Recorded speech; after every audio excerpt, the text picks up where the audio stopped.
All right. Hello, everyone.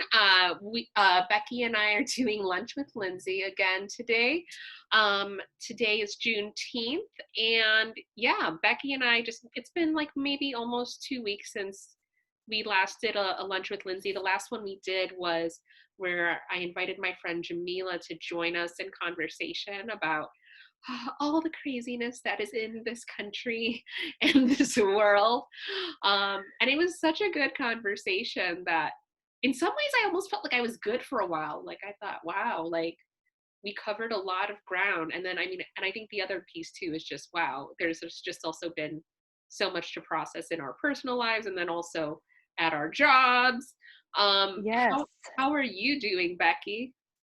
Um, Doing well. Grades are submitted. I'm still waiting on a couple of kids to finish up some things. So I'm not technically on summer break yet. I'm also finishing up some things for my teacher certification process, which has been a headache. But I'm very happy that New Hampshire has like alternative tracks. So you don't have to start out with a bachelor's in education. So I'm taking some courses and putting together a portfolio, just kind of all of those things. Um, but yeah, I spent today pulling weeds. I'm hoping I didn't touch any poison ivy with my bare skin, but time will tell. If I start itching during this call, then I think unfortunately I must have touched it. But yeah, besides that, I think things are going well over here. Yeah, I would say on my end, because you know something that like that Jamila kept emphasizing is just this whole like going beyond the individual acts, right? Hmm. I mean, I do think it's good that people are individually trying to figure out, oh, what should I do about all this like racial tension and injustice that's really been going on for centuries, right? And then the conversation, we were pushing it more toward institutional and systemic change. Since then, I have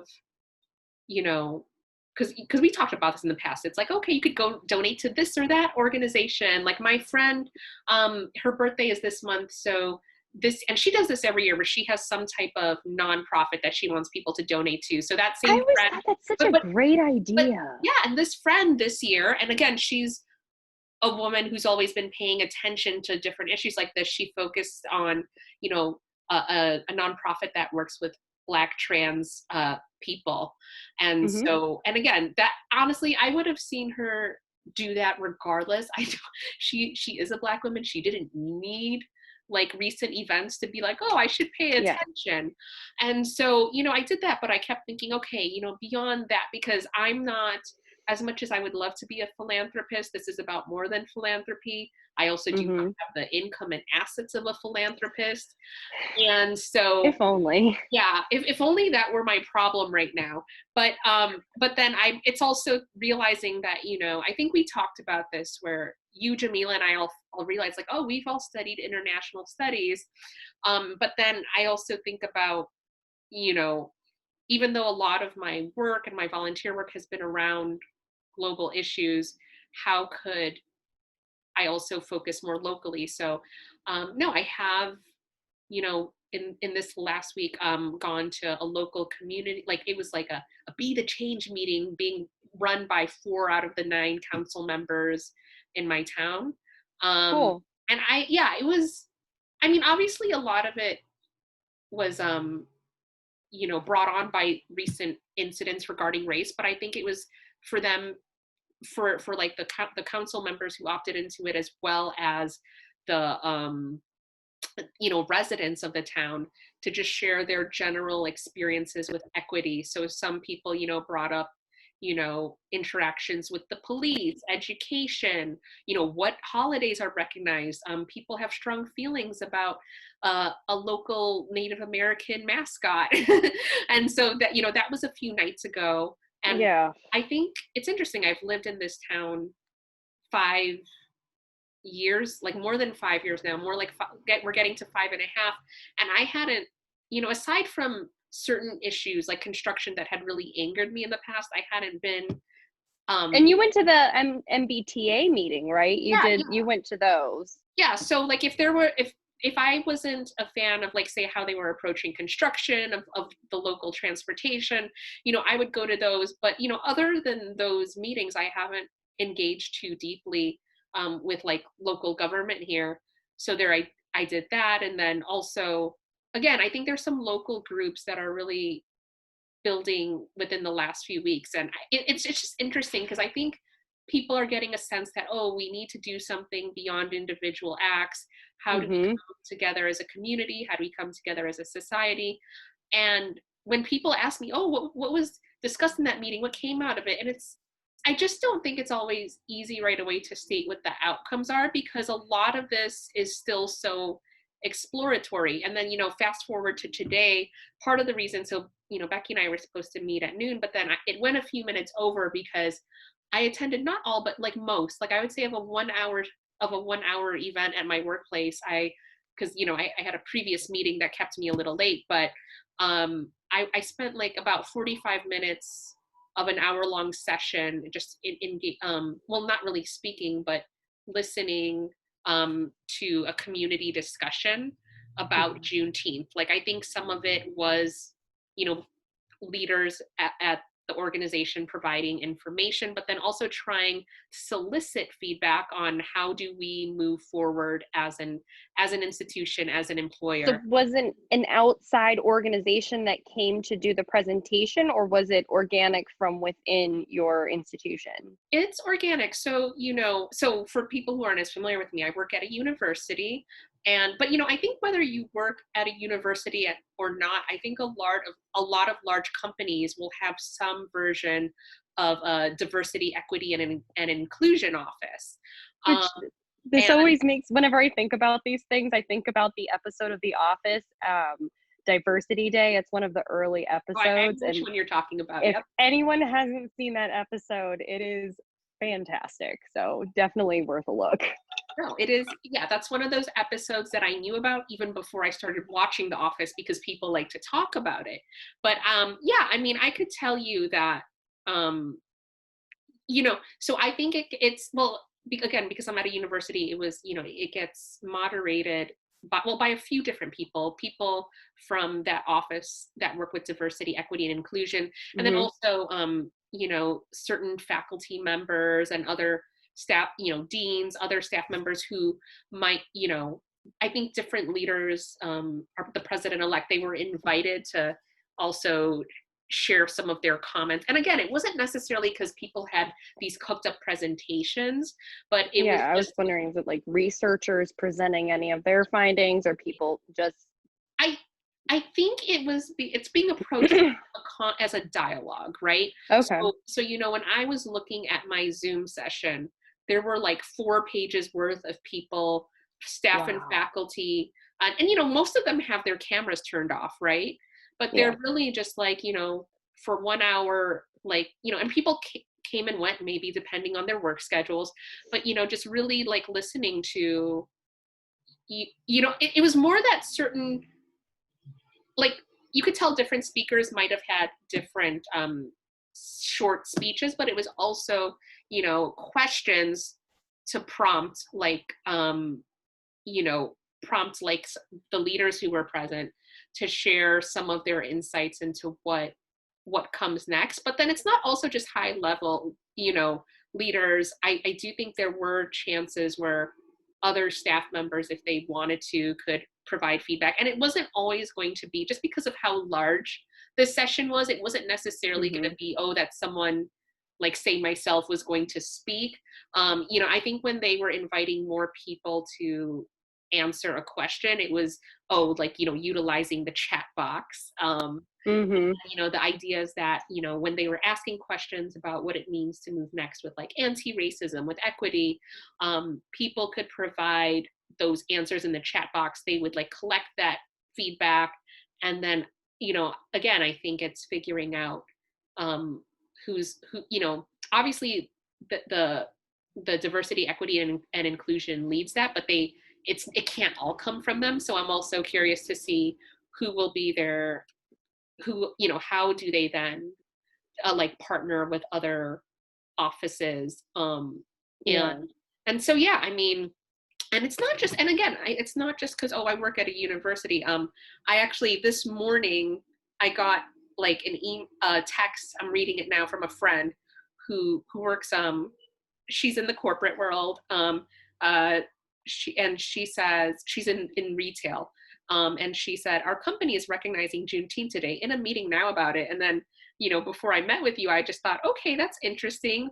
I wonder, what did they do? And it looks like, recently I see, I'm trying to see the screenshot of what she sent me, because I don't want to necessarily share anything that might be confidential. Well, it's like, Yeah. okay, so it's like I'll rephrase it. I'm not necessarily going to read things verbatim, but it's like, dear, like, I guess it's addressing certain leaders. Oh, and again, it's coming from the DNI office. So over the, it's about hearing how across the organization, more people have been saying they want to learn about the Black experience. And I don't know why I said it with that tone. But then, okay, it's acknowledging that today is Juneteenth, and asking that, I guess, these leaders schedule a minimum of 15 minutes with your teams to engage and recognize this holiday. And then I guess there's a toolkit, but of course I don't have access to it because this is a screenshot. Here's a toolkit to help guide your conversations. Oh, this is so basically they curated some things, sent them out to managers, and said 15 minutes today, I want you guys to talk with your teams. Minimum, wait, hold on. Okay, so at least it was a minimum, not a maximum. Okay. Additionally, okay, well, identify colleagues to read. Oh, I guess there must be poems in it. Well, that's cool. We have also provided recommended readings for adults. Look, if I'm laughing, it's just because I can't believe all this stuff has to happen for us to recognize Juneteenth. We have also provided so there's just readings for adults, children. They're recognizing how different people's schedules are today. Obviously leaving things at different leaders' discretion. Like, how do you do this in a way that makes sense? Mm-hmm. And it's like, thank you. So yeah, I'm hearing that the meeting this person was in is like my friend is calling it a mini history lesson.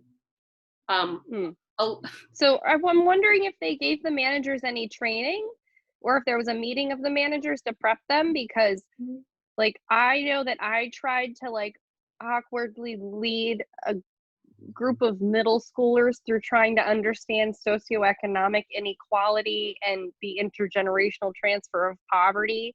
And I was like, why am I doing this? Like, I don't know how to talk about this as a teacher and as a facilitator. And I just kept tripping over all of my words. And I'm like, okay, end of lesson. And we just kind of moved on. It sounds to me like it's like, because again, this is a huge corporation. It sounds to me, and I'd have to ask my friend for clarification, it's like, here, please have a discussion about this for at least 15 minutes. Here is a toolkit, and I don't know how, again, since I'm seeing a screenshot, I don't know how extensive the toolkit is. I liked the poem thing, though. That's a really, like, authentic art is so useful in helping to facilitate discussion. So I'm glad that they included that, because that's like better than a TED Talk. So in my friend's text, there was a comment about how it was a little weird. And I think for me, if, because I think it then could also just be about like, how is something rolled out, right? Like, if, for example, when we were talking with Jamila, was it last week? That is someone, as you could tell, who's very used to thinking and talking about these things. Mm-hmm. So that wouldn't have, been weird if, like, say she were a team leader. I think then it also becomes like, who is the person who's facilitating this? Is this something that they have traditionally thought about? Because if not, then, I mean, like anything else, like, that, like, with people in their current jobs across different industries, you were hired for that job for a certain expertise that probably relates to the industry. If you are in the corporate retail world, your expertise is there, and who knows, maybe personally you may have this expertise in on Juneteenth and other related areas. But yeah, I mean, I think my friend and, there's this acknowledgement of like, okay, we're trying. But yeah, what does that look, I mean, sorry, my nose is so itchy, but like, what does Allergy that look season. like? Yeah. Well, I think this kind of also goes back to something we touched on right before we hit record. I didn't even know what Juneteenth was till last year when I started seeing it on Instagram feeds. And then I Googled it because I didn't know what it was. And I was like, oh, how come I've never heard of this? Or if I did hear about it, how come it didn't stick in my brain as something important? So that was how I learned about Juneteenth. How did you learn about Juneteenth? Did you learn about it in school?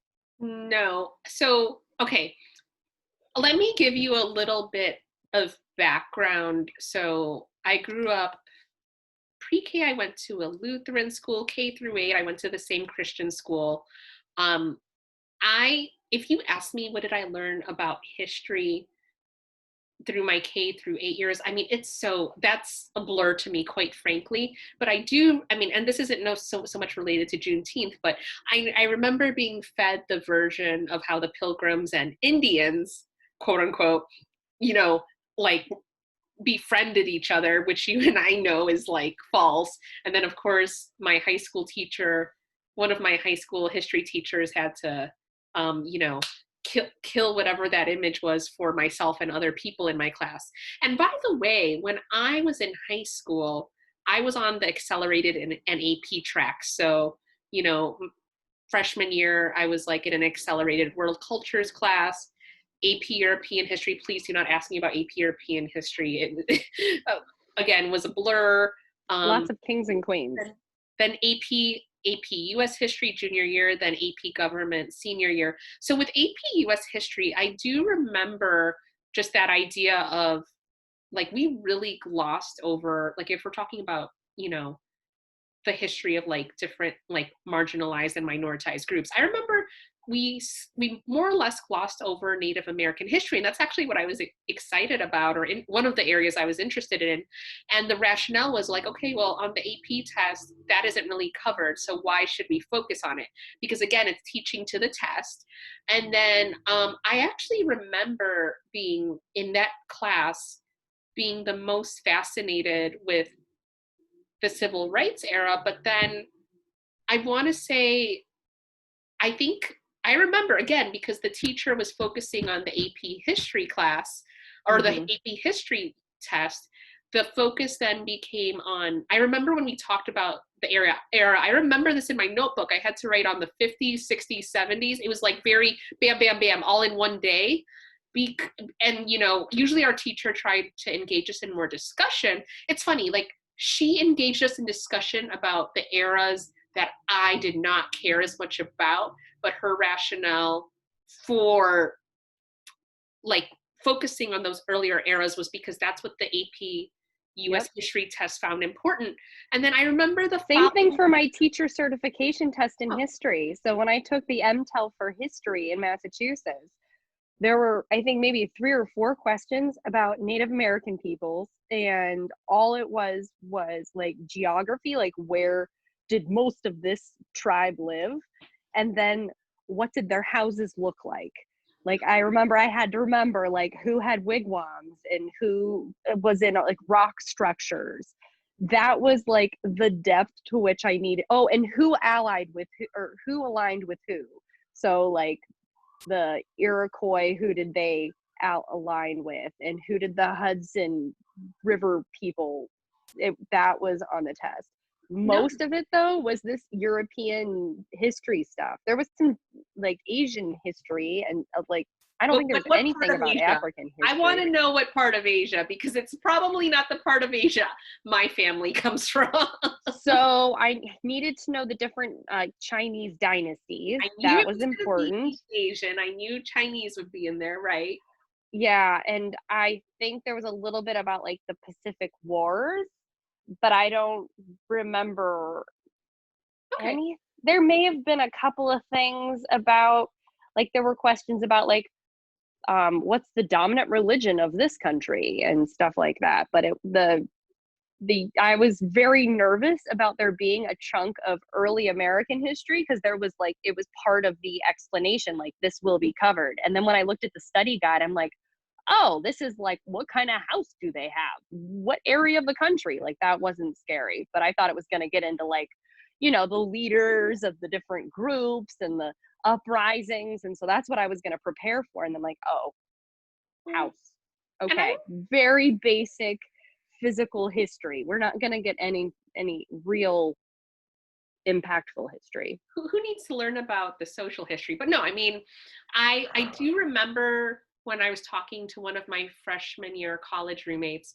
We were, I mean, because I think like yeah, I think we were talking about a class she was in. She might have been a poli-sci major at the time, and we just had a discussion one night about how, yeah, like when I think about what I was taught in high school, like we really went so quickly over recent history. And she was saying, like, gosh, like that's probably the stuff that impacts us more now, or like would explain so much more now, right? Yeah. Not to say that it's definitely always more important than what came earlier, but you kind of have to know what happened in between way early and like to the present to know how those things unfolded. And so yeah, it's like, I think about the class I was in, and so many of those people in the class went on to like, you know really like well respected and even some really prestigious universities, and they're the people who are going to be, myself included, we get considered like, oh, well educated, well educated, well educated. If we're all so well educated, then why, does it have to then take so long to learn something like Juneteenth? So you wanted to know how I found out about Juneteenth. Yes. And I think it was on Facebook years ago. I would have already been in my 30s by this point. I've been a huge fan of Usher since he got really big in the 90s. And so he was wearing a Juneteenth shirt in a photo, and I just thought, man, like, what's that about? Because if Usher cares, I should know too. And that's how I learned about what Juneteenth Wow. was. And then I started to notice more when other people on social media in my friend networks were talking about Juneteenth. It's like, oh, okay, I get it. But it had to take like some, it had to take basically my childhood celebrity crush Yep. acknowledging Juneteenth for me to know about it.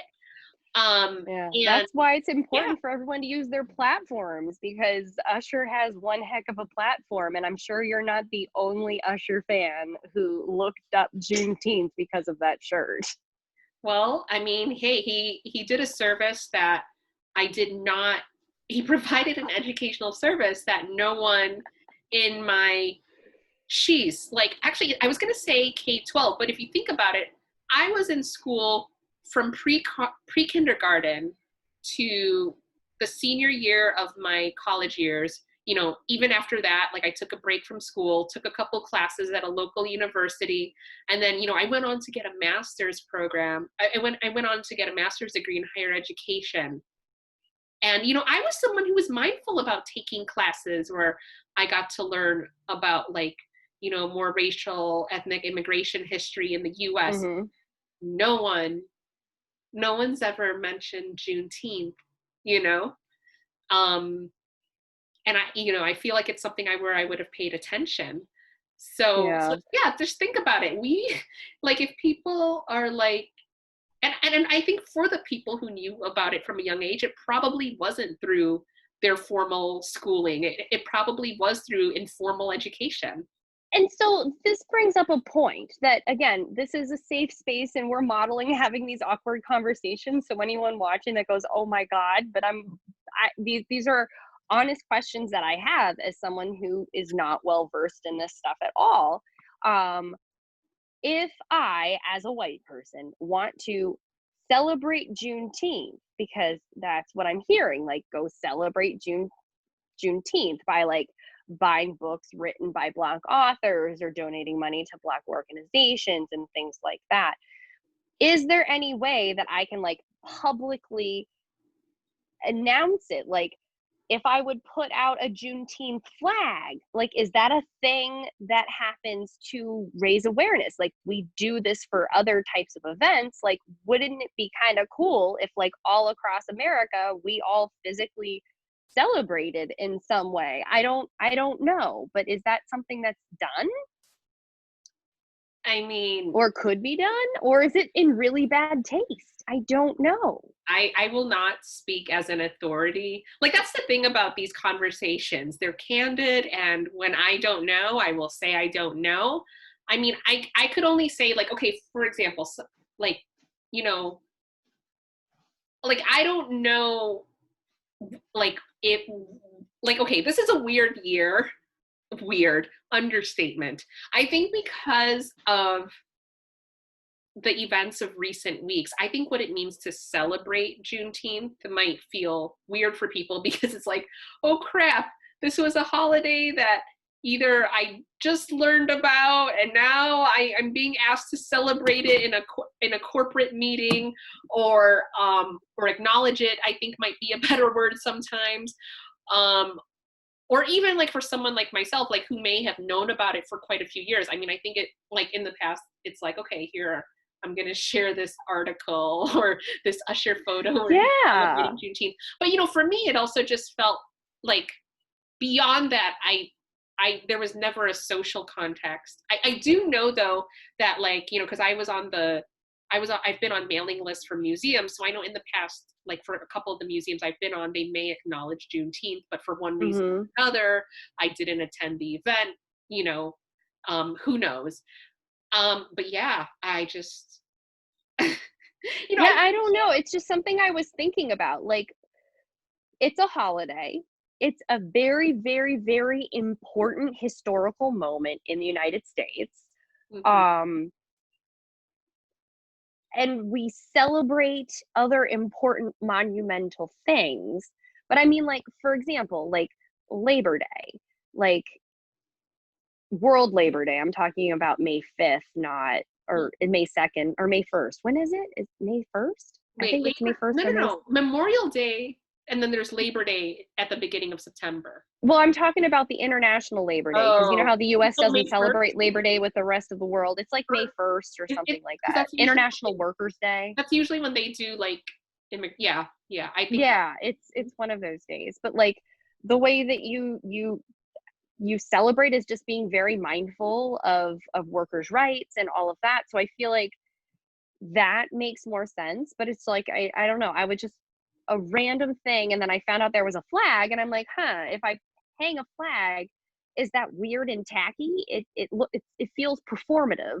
So I don't like the idea, but I'm just like, I don't know. It's something I've been thinking about. So if you know, like leave a comment and so. is it Oh, inappropriate? I don't know. so no, I do appreciate the question. What you said actually reminds me of something I shared on Facebook on Monday. Um, because I saw someone else had shared it and I just thought it was interesting. So I guess you know, like it's basically a screenshot of someone's um Mhm. Facebook text, and then like it was shared by someone who shared, you know, so I don't Yeah. actually know who this person is, but the name of it was from someone named Victor Neal. and and so this is how it goes. So it's like us, you know, hey, could the so I think us though in this context might relate to like Black people, right? Okay. So it goes us, and hey, could the police just treat us better? And then here are the different, and then I'm going to read off the different responses from different parties in society. So ABC, Black bachelor, and then Black is in all caps in this. The next line is Starbucks, Black it up, baristas. Um, and Yeah, I saw this. basically Okay. referencing what's happened in the past few weeks when, well, yeah, we already know what happened. So Netflix, watch all these movies and shows now. And then the now is in all caps and there are a couple exclamation marks after it. Then Hulu goes, or else, exclamation mark. Then Band-Aid goes, we got y'all boo-boos, fam. And then TV like goes, all the cop shows canceled. That's all in capital letters. City. So I guess this could relate to cities across the country or the world. Mhm. Let's paint this road, y'all. So, in reference to All the, yep, all the like Black Lives Matter murals, murals. not Um, murals, like ground murals. yeah, I don't, yeah, on the streets, like in DC and yeah. other cities. Street murals. That's probably Yeah, what they're street called. murals. Yep. And then CEOs, listen, y'all, take Juneteenth off. That's on us. And then the last line is from us. So in this case, us is talking about Black people. It goes, okay, but the police? So that, um, yeah. I don't know. So yeah, I mean, yes, it's Juneteenth now. We're talking about Juneteenth. But then when I The issues are still there.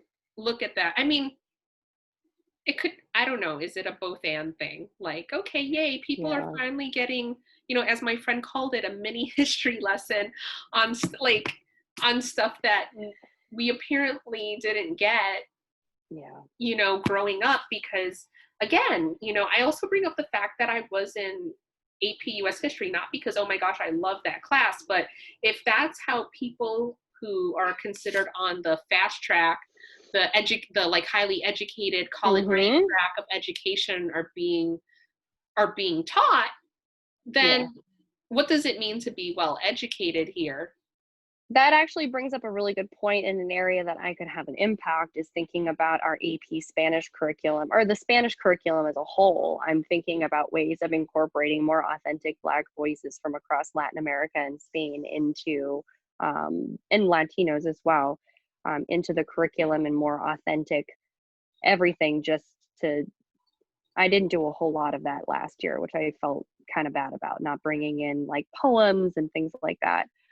But I'm wondering what our actual AP curriculum is and how much of the AP test for Spanish takes into account additional stories. Like, I'm assuming the majority of it is like Latin American, Native American. So it's going to be the Aztecs and the Incas and the Mayas. And then there's going to be a ton about all the stuff in Spain and by all the stuff, mostly the kings and queens, and then probably Franco. And then I don't really know what else it covers. But it's also, to your point about authenticity, how do you make whatever is done like feel like it fits, right? Like if you think about what I just read off as being like somebody's, Facebook post, it's pretty much like, okay, I get that you're trying, but it feels forced. But like, oh, it's like, especially with the Band-Aid thing, it kind of is like, I don't know how I feel about a time in which, Black people are, being murdered. It's making the news more so now because we live in an age where there's more documentation of it. It's not like it's suddenly increased. But it's like, oh, here it's like literally a it keeps but now coming back come in different colors. Did you watch the Dave Chappelle's recent special? 846. Yep. Holy mic drop. And the thing is, I watched one of his SNL monologues from a couple years ago. Yeah. And I'm like, he's so right. Like his entire monologue was about the same issues. He in 846, he was just like, I've been saying this stuff forever. It's just that y'all aren't listening. I'm like, yeah. Or, even because if you look at like Dave Chappelle's work, other Black comedians, even a show that I've watched in the past few years is Atlanta, and I just actually picked it up because I think it's one of those shows that I was watching for like a year or so, and then I kind of like got distracted. And so with us all now being like socially distant, like I'm starting to pick it up more. And that is a show, I mean, I think especially, in light of what's like happened in the last week, with these cases in Georgia, it's just oh my goodness. It's like I still can't. But if you watch that show, like you see how quickly like the whole idea of like racism, anti-Blackness, it always comes up there. It always comes up, and in every episode, And it's just interesting because I know people of different races who watch that show, and the way Black people interact with the cops, it does pop up, you know throughout those episodes. And then another like show that's popular, again focused on like the Black community, but then is also, I know, watched by people of different races, Insecure. I don't want to spoil anything for people that Don't might not spoil it, watch because it. I haven't gotten a subscription yet to watch the new season. It has No, to happen soon, though, because it's but so good. so that's the thing, is that I'm not, but there is a certain point where, there was like something that involved the police. And I just think, and that was like developed like way before anything happened recently. But again, because it's been a part of the experience for so long, It's well, not again, new. it's not a shock that it's been in the art. It's almost, I think where I've been, I was watching like a Trevor Noah piece recently, is on like, is it like Richard,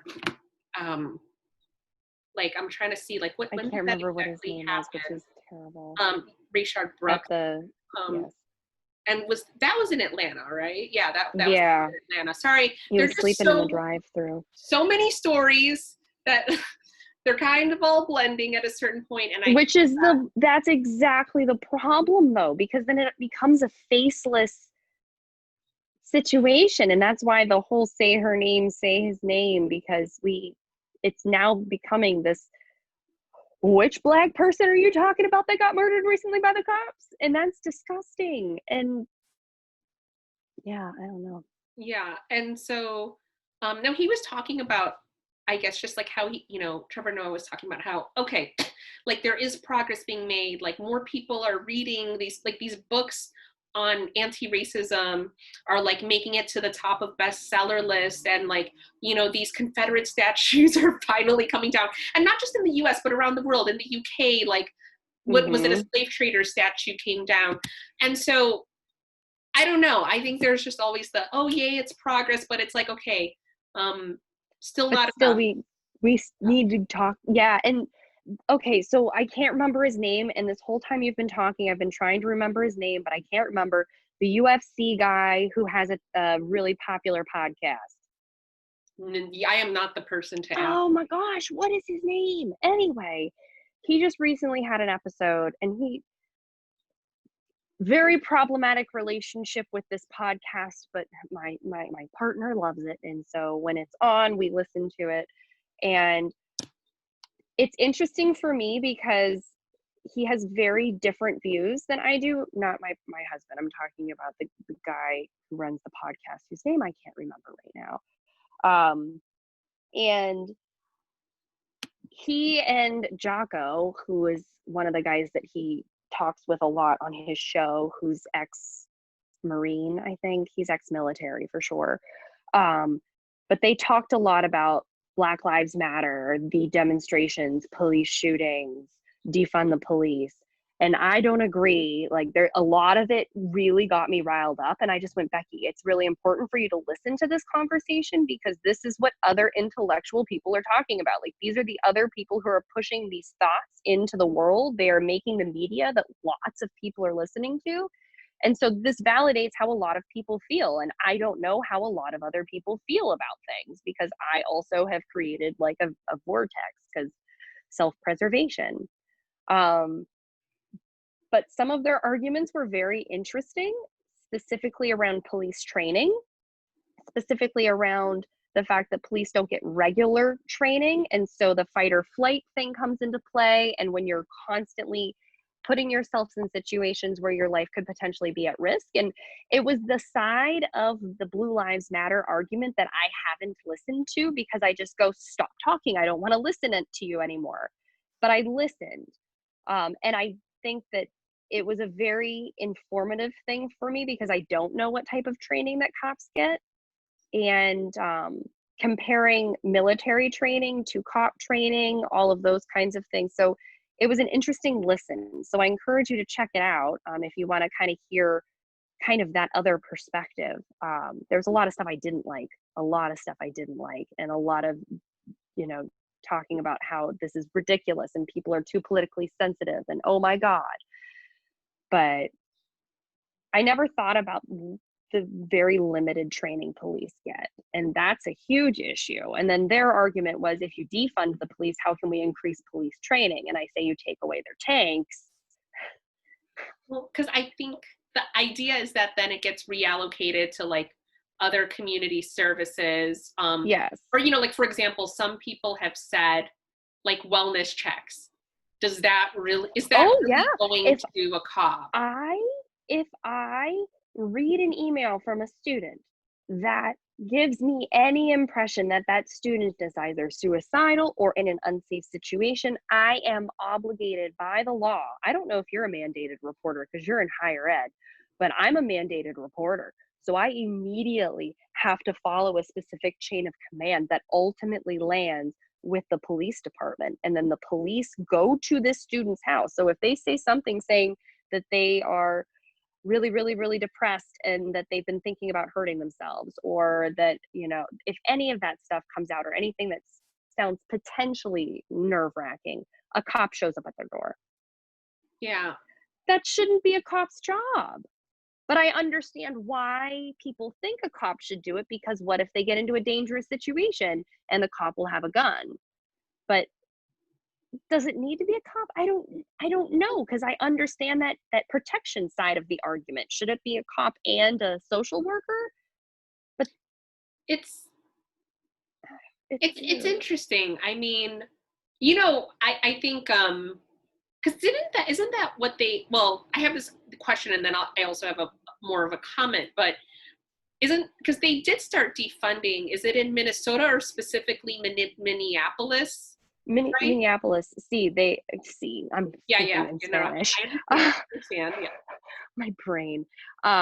Yeah, they defunded the police, which I don't understand entirely. It sounds like they're undoing the entire system, um, which I think it's defund the police to the maximum.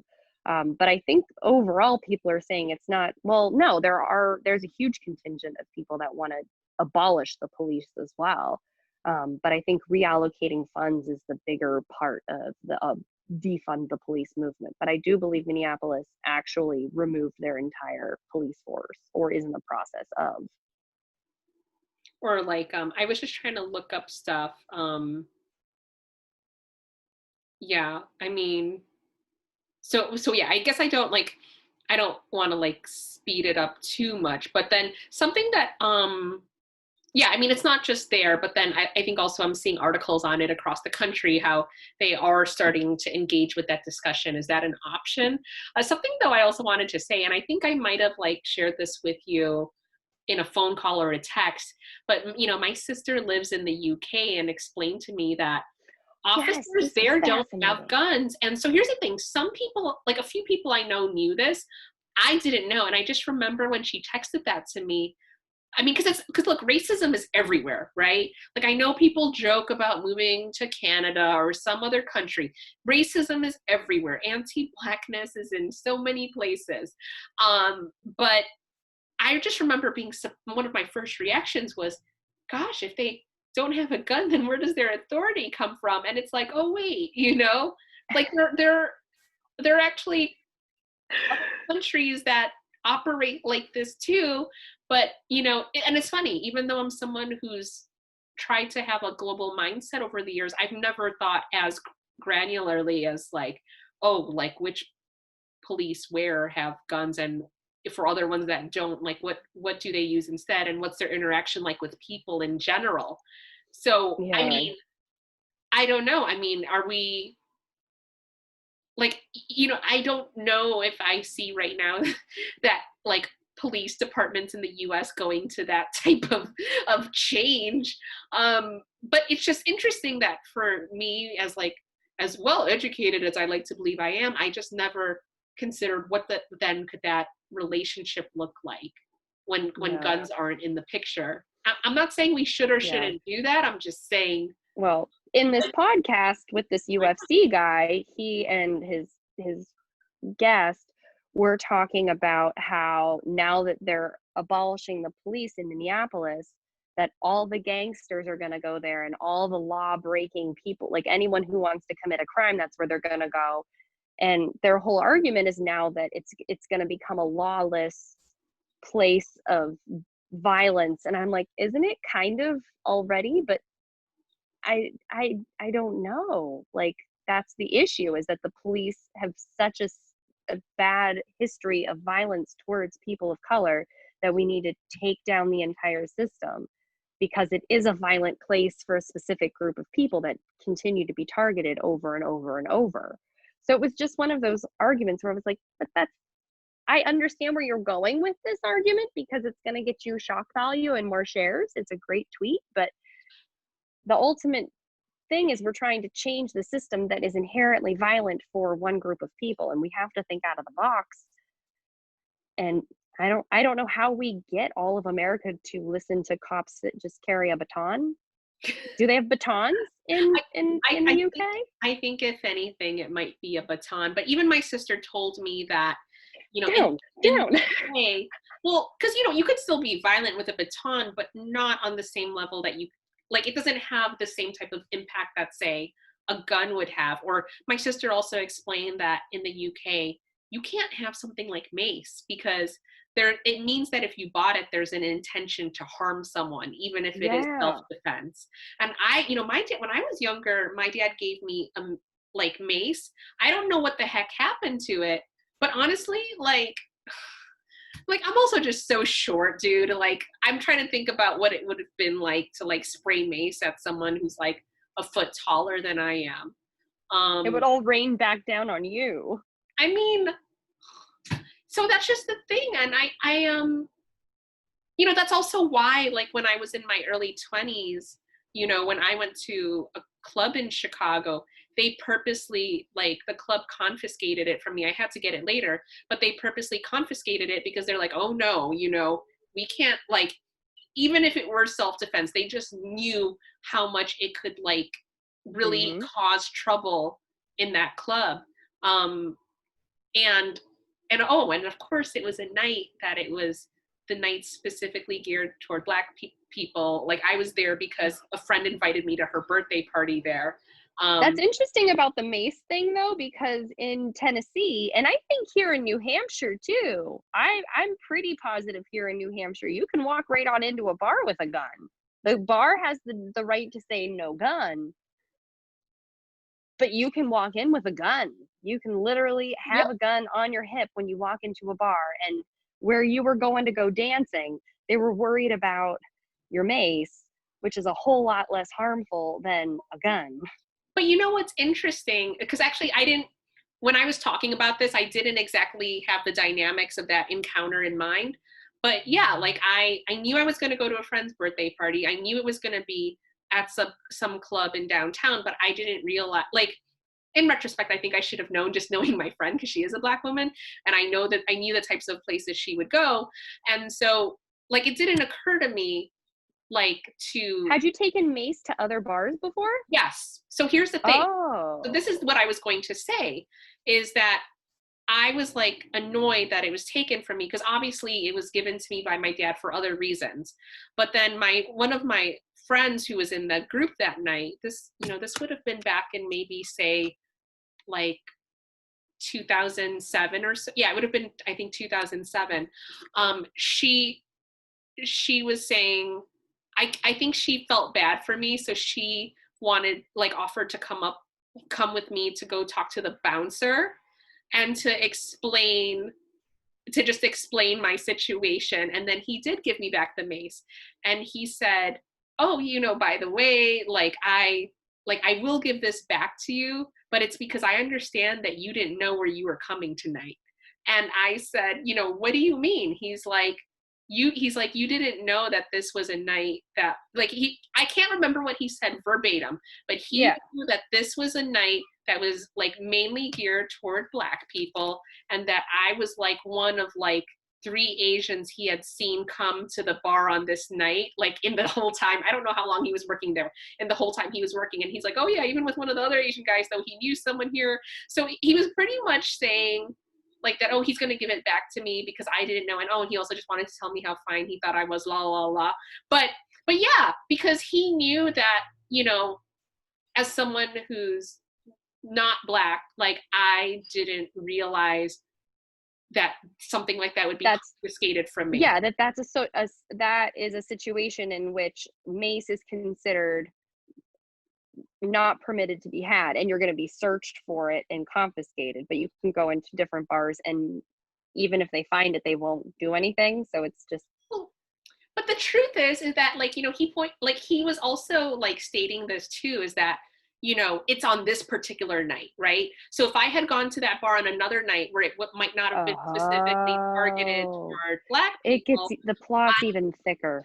I wouldn't have, no one would have checked my purse the same way. Does that make sense? Because this was like a bar Oh, in downtown Chicago where maybe people would go there, people would go there like for like maybe their so they lunch or their happy scrutinize the hour. security when their clientele is Well, includes more people of color, or specifically, and I'm not new to this, when and I again, not people of color, Black people, you were saying. yeah, well, actually, I don't know if they had a Latin night or anything, but I know for this specific night, that's the Yeah, way they operated. But that's also not new to me, because even if I go back to college, and this was like early 2000s, when we had like when there was an event at the student union, and say it was geared toward like the Black and Latino fraternities, sororities, all that yeah. stuff, that's when I would go in through metal detectors. That's when like I have to take off my jacket. But hey, when I went there for a predominantly white Christian women's like dinner, then I just was able to go in with nothing. I mean, or like go in without being, when I say with nothing, without being like screened. And so, and look, I don't Did know it what turn into a dance party, or was it just a dinner? it was Because a at dinner. my It was a dinner college, and speaker. if there was any dancing, there was a metal detector, because I I know people who worked for the security, and so it was like, if it's designated as a dance party, they have to have a metal detector, which is whatever. so so how do I say this? Like, it wasn't specific, like, but see, I think it's also kind of interesting, like, because so it wasn't specific just to the student union, but I know that also happened in general at the Yeah. university. Again, I don't know what it's like now. God, I hope it is different, like almost 2 decades later. And but also it's interesting how certain things could get coded a certain way, right? Hmm. Like, especially with certain cultures, like dance could be an important part, right? But like, hey, let me put it this way. When I went to the student union back in the day, and there was like, dance might have been a component. I don't necessarily remember having to take off my Yeah, jacket, like have my purse get a checked the Bollywood same way. party or something. And yeah, trust me, no, it was like, trust me, from back in the day, I mean, it was pretty obvious what was going on. And Hmm. it, so it's interesting how people find policies Oh yeah. that don't have to be explicitly about race, but like find things that are that like could be more like in closer proximity to like to address to like target certain cultures, races, To like be more than inclusive or others. exclusive. This Yeah. is where marketing to me is a really fascinating social science, when you're looking at, for example, walking down the hall at a mall, which I don't advise right now because we're in a pandemic, but think back to when you used to go to the mall, and you can tell exactly the clientele that each store is targeting based on the music that's being played, the type of clothes people are wearing, the whole atmosphere of the store, everything. It is letting you know, it's a signal. Are you welcome or are you not welcome? There's no sign. There's absolutely no sign. But based on the marketing, is my socioeconomic class welcome? Are people who are like me welcome because of my culture, my background, my profession? Like, when you're walking through the store who's being marketed to. And all of our spaces, when we think about them, are they cultivating an environment of inclusivity, or are they saying you're not welcome? So when you're walking through that metal detector on your way to a social event held by the I don't know, committee of Black fraternities or whatever, um, that's just one more sign of what this situation is. It's a marketing thing. It's not exclusive, or it's not saying this is a marketing stunt. But because of all of these things that we have to go through, like you're saying, like those are the signals, those are the codes, those are, it's very, from a social science angle, I really enjoy looking at these things and these systems and thinking of, okay, why do we do it here but we don't do it here? Why is it like this here but it's not like that there? The invisible ways that we keep people separate, or we ourselves separate. Like, I want to read that book, Why Are All the Black Kids Sitting at the Same Table at the Cafeteria, or Sitting Together at the Cafeteria, because I think they talk a lot about that stuff, the subtle codes. But then it fuels where we're at right now in history. I think it's led us to where we are right now. So we need to think about all that stuff. So no, thanks for sharing that. And I also recognize, like, we're kind of rounding out the hour I now. know. We're it's funny. I keep calling this lunch with Lindsay, but aside from drinking water, I'm usually like not eating lunch. I guess I'll let you say like whatever your final thoughts were for today, and then I'll close it out. Um, my final thoughts for today. One of the things that I've been doing the last couple weeks is reaching out to people in my neighborhood, in my community, through Facebook. So I'm kind of keeping an eye on sorry, I don't know, did I disappear there? I got a phone call. I've been keeping an eye on our Pelham Facebook group where I live and reaching out to people, and trying to build some community, because I still, as we've talked about before, I still feel kind of alone up here. So that's kind of what I've been doing, as far as trying to figure out how to form a committee like the ones that you're a part of down in Quincy and stuff like that. So creative ways of building community has been what I've been working on right now, and also just summer, so I'm trying to do some relaxing. So final thoughts: enjoy summer, enjoy the weather, get outside and build community.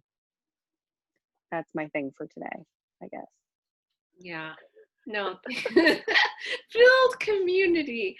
I Really though, it's how we start thinking about all of this stuff. This is Yeah. how we start breaking down all of those codes that we're talking about the separations, about the automatic reactions, all of that stuff. By building community and really getting to know everyone around you, it really does help that. And I think this is where when I think about my final thoughts for today, I think a lot about, especially with different people in my circles. I know that a lot of you have been, I think about, friends like Jamila, who you've met, like where, you know, people like her are thinking about this all the time, not just Yeah. for the professional reasons, but obviously for the personal reasons. And, you know, I really think for people for whom this isn't new, like, I hope that you are finding ways to nourish yourself. I mean, I know that there's the term of like self-care, but people equate it a lot to self-indulgence, but it's like, It's just how do you nourish self-preservation now. yourself?